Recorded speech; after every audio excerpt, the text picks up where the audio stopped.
Hello everybody and welcome back to a brand new video. We just hit 41.5k subscribers. Let's get to 42k by the end of the month. Please like this video down below and subscribe to the channel. But before we get started, I have to tell you guys about my friends over at Lear Capital. We all knew the market had to correct at some point, right? But nobody could have imagined what we're seeing today. COVID-19 is a human tragedy, and it's also an economic tragedy as the global economy is collapsing all around us. How will the markets respond from this point forward? Many economists are predicting a third quarter recovery, but there's still so many unknowns that it's simply impossible to say. One thing is for sure, though. You just can't flip a switch and expect everything to return to normal. But headlines are suggesting that there is an upside, and the next upside is gold. Want to make money in 2020? Gold and silver are looking like a good bet according to Money Week, and that's why many Americans are making the decision to diversify into gold. Since 1997, Lear Capital has been America's top destination for gold, IRA, and precious metal sales. Mention this channel and receive a free silver coin with your first purchase. Call 800-819-2495 now. We will show you how easy it is to buy, sell, or trade your metals. Call 800-819-2495. That's 800-819-2495, or submit a request from the link in the description. And today, folks, we have a big news to talk about in terms of the polls, in terms of the polling numbers here, the down ballot types of crosstabs that are showing a much different race than the end results for the polls are showing, because Biden's support is very, very soft. It is historically soft, and you can see here, these are the very favorable ratings per economist. I compared the latest 2020 poll, which vastly oversampled Democrats more than it usually should, compare it to the final 2016 poll, which was fairly accurate even when weighted, and this showed that Donald Trump had a 25% very favorable rating. Hillary Clinton in 2016 had a 25% very favorable rating. Donald Trump back then had a 22% very favorable rating, and Joe Biden is way down at the bottom at 17%, which speaks absolute volume. So I wrote an article today. I wanted to look through it. I wanted to talk about it. I wanted to analyze how soft Joe Biden's lead actually is. And it is no secret that VP Joe Biden is winning the national polls by a comfortable margin. Nobody is denying the poll results that we're seeing right now, at least on the surface value. Yes, when we weight the polls, it's a little bit closer, but nobody's denying the polls that we see have the numbers that they show. Doesn't mean that they're right, but that's exactly what they're showing. But the bottom line is early polls don't always indicate the correct end result, and in fact, they usually do not. And you have people out there that are saying, oh, this is not 2016, or incumbents usually poll high if they're going to win, and it's true to an extent. It's not 2016, and historically, incumbents have polled high if they're going to win, but again, Trump is Trump. We've experienced many unprecedented events over the past few years. Anything really can happen. History writes itself just as much as it repeats itself. And make no mistake, the DNC is panicking. There is a lot of panic down at the DNC. Anybody who tells you otherwise is probably not going to be honest with you. Even my representative, my horrible turncoat so-called moderate representative, Alyssa Slotkin, admits that the polls are wrong. She says Biden is not up nationwide by 8 or 9 points. My gut right now says if the election was held today, Biden would win the popular vote by more like 4 to 5 points, which can and probably will change and probably into Trump's favor. But even so, that's no guarantee that Biden actually pulls off a win in the Electoral College, because a lot of this has to do with the fact that Joe Biden's support is very, very unenthusiastic about the 2020 election. And one can look to primary turnout to counter this. They're going to say Biden is almost going to break Obama's 2012 record for turnout, and they would technically be right. However, primary turnout usually increases over every cycle. Donald Trump has over 17 million votes, which places him just a couple 100,000 votes behind Biden.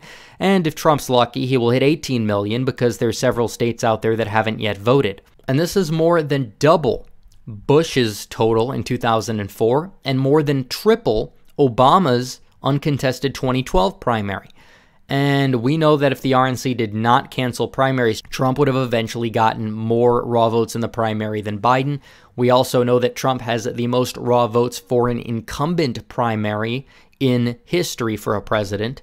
And if the RNC did not cancel primaries, he probably would have hit 20 million votes. And it shows that Trump's base is very energized to turn out in the primaries, even when there's no reason for them to. If you look at Florida, Trump almost beat all the Dems combined in the state of Florida in the primary. However, there was really no down ballot initiatives or primaries for Republicans to even come out and vote in the first place. Yet they did nonetheless. And you saw a similar thing in Texas, even though there were some primaries down ballot.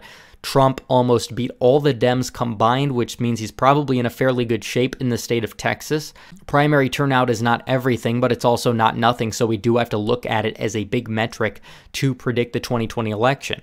And Biden would not have done so well if it wasn't for all of the other candidates dropping out before Super Tuesday. Your Amy Klobuchar's, your Pete Buttigieg's, the largely establishment bunch were the people to mysteriously drop out right before Super Tuesday. And we know that Bernie moved to the left on cultural issues. His platform had been under scrutiny for years by the right and the left since he last run. So many Democrats settled on electability for Biden. Again, that's the red herring that people are going to use because Biden seems to lack enthusiasm, because many people do hate Trump and they are going to vote for Biden no matter what. But again, the share of voters who are angry with Trump are down from 2016. If you want to look at the exit polls right here, if you want to go down in I believe this was 2018. I believe this was 2018. Only 46% of voters strongly disapprove with President Trump and his job performance. If you look at 2016, opinion of Donald Trump,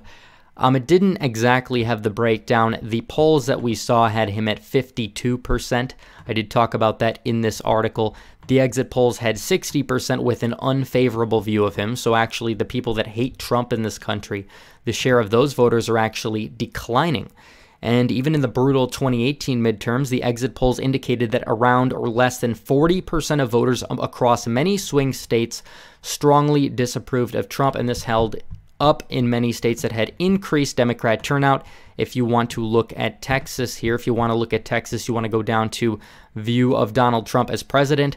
Yes, it was a very close race in the Senate, but at the same time, 38% just strongly disapproved of Trump, and this was a brutal election for Republicans as well. And this held true in many states across the Rust Belt, like Pennsylvania, when many Republicans did not show up to vote. So it rang true throughout the country. And in the latest Economist poll, again, we talked about this, we look at Trump and how Trump is doing better than he did last time, but Biden is doing much worse than even Hillary Clinton. Again, I don't believe Hillary's that much of a weak candidate as many people would make her out to be. She was the most qualified woman, they said, the most qualified person for the job.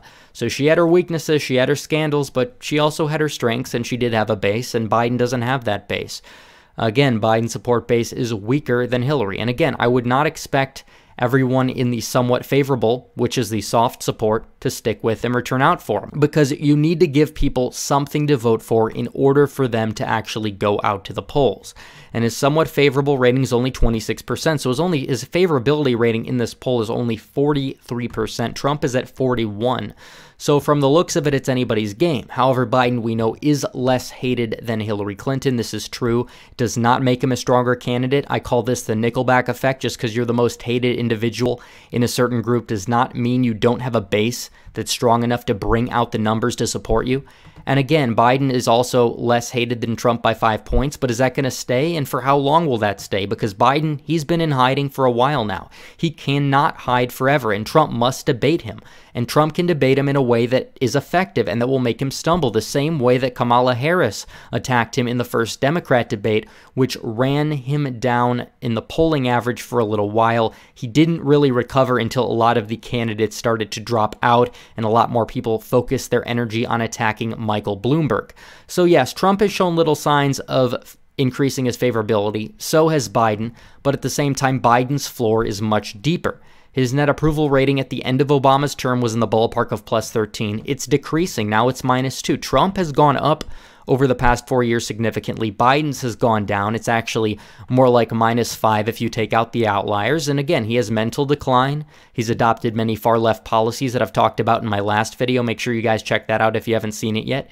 And I refuse to believe that Biden is strongly favored to win the presidency. I think it could easily go down the wire, but Biden's support now is very soft. So we will wait, we will see what happens. But anyways, guys, thanks for watching this video. Please like this video down below, comment down below, and subscribe to the channel. Hit the bell for notifications so you never miss another video. Follow me on social media, join the Discord and subreddit, donate to the Patreon or subscribe, star links in description.